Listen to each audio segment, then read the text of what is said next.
Hello বন্ধুরা, কেমন আছেন সবাই? আশা করি সবাই ভালো আছেন।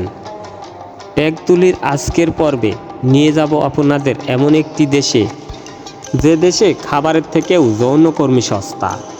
কি ভাবছেন? এটাই সত্য। এক প্যাকেট সিগারেটের বিনিময়ে এখানে যৌনকর্মী পাওয়া যায়।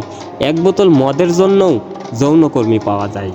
এখানে যৌনকর্মী এতটাই সস্তা যে আপনি দেখে চমকে যাবেন।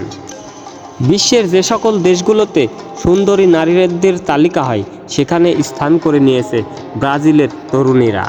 কিন্তু এই তরুণীদের দেহ ব্যবসার কাজে লিপ্ত হতে হয় অল্প বয়সেই।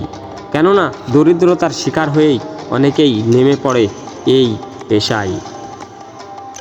ব্রাজিলে এমন একটি দ্বীপ রয়েছে যেটাকে বলা হয় সাপের দ্বীপ।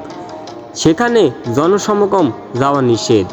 সেখানে কেউ ঘুরতেও যেতে পারে না, সরকারের নিষেধাজ্ঞা রয়েছে। ব্রাজিলের পুলিশেরা বিশ্বের বুকে ঘুষ খাওয়ার দিক দিয়ে সর্বপ্রথম রয়েছে। ব্রাজিলে অবস্থিত রয়েছে অ্যামাজন জঙ্গল, যেখান থেকে 20% অক্সিজেন দেয় গোটা বিশ্বকে। এই কারণেই ব্রাজিলকে ফুসফুস বলা হয়। ব্রাজিলে প্রতি বছর এমন একটি উৎসব হয়, সেখানে 50 লক্ষেরও বেশি মানুষ জড়ো হয় এক জায়গায়। সেই উৎসবের নাম সাম্বা ড্যান্স, যেখানে উপস্থিত হয় হাজারো সুন্দরী নারী। তাদের নাচের তালে তালে নাচে গোটা শহর, এবং 50 লক্ষেরও বেশি এই অনুষ্ঠানে যোগ দেন মানুষেরা। প্রাচীন ঐতিহ্যে নাচের প্যারেডে নাচে সাম্বার তালে। সাম্বা ডান্সের এই অনুষ্ঠানে প্রায় 200-রও বেশি সাম্বা স্কুল যোগ দেন এই অনুষ্ঠানে। প্রতিদিন এখানে 200 নর্তকী নাচে এই অনুষ্ঠানে। তাদের শরীরে পোশাক থাকে যে চিকচিক করা বাহারি পোশাক, নামমাত্র পোশাক, কিন্তু এখানে একদম পুরোটাই উলঙ্গর মতো। শুধু নাচেই নয়, এখানে কার্নিভাল প্যারেডে বিভিন্ন ধরনের হইহুল্লাতে মেতে থাকে পুরো শহর।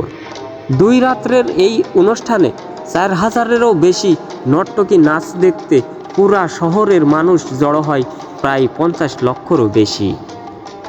ব্রাজিলের মেয়েদের যৌন চাহিদা এতটাই বেশি, কেননা এখানে নারীর চেয়ে পুরুষ কম। পুরুষ আছে, সেই পুরুষগুলো কাজের জন্য অন্য শহরে চলে যাওয়ায় এখানে নারীরা একাকিত্ব ভোগ করে। তাই বিভিন্ন পর্যটক বা এরা দেহ ব্যবসার কাজে লিপ্ত হয়ে পড়ে। ব্রাজিলের শহরগুলোতে রাতে যদি হাঁটতে থাকেন, তাহলে যৌনকর্মী ছাড়া আর কিছুই দেখতে পাবেন না। এখানে যে সকল পুরুষগুলো থাকে, তারা সবাই এখানে মেয়ে ভোগ করতে আসে। তাই আপনি যদি এই দেশে পর্যটক হিসেবে যেতে চান, তাহলে অবশ্যই এনজয় করতে পারেন। এখানে এই মেয়েগুলো সবই যৌনকর্মী। অল্প বয়সী মেয়েদের এখানে যৌনকর্মী হিসেবে নিষেধাজ্ঞা রয়েছে, কিন্তু তারপরেও চুরি করে এরা যৌনকর্মী বা দেহ ব্যবসার কাজে লিপ্ত হয়ে পড়ে। এই ব্রাজিলের এই ভিডিওটি আপনার কেমন লেগেছে অবশ্যই কমেন্ট করবেন।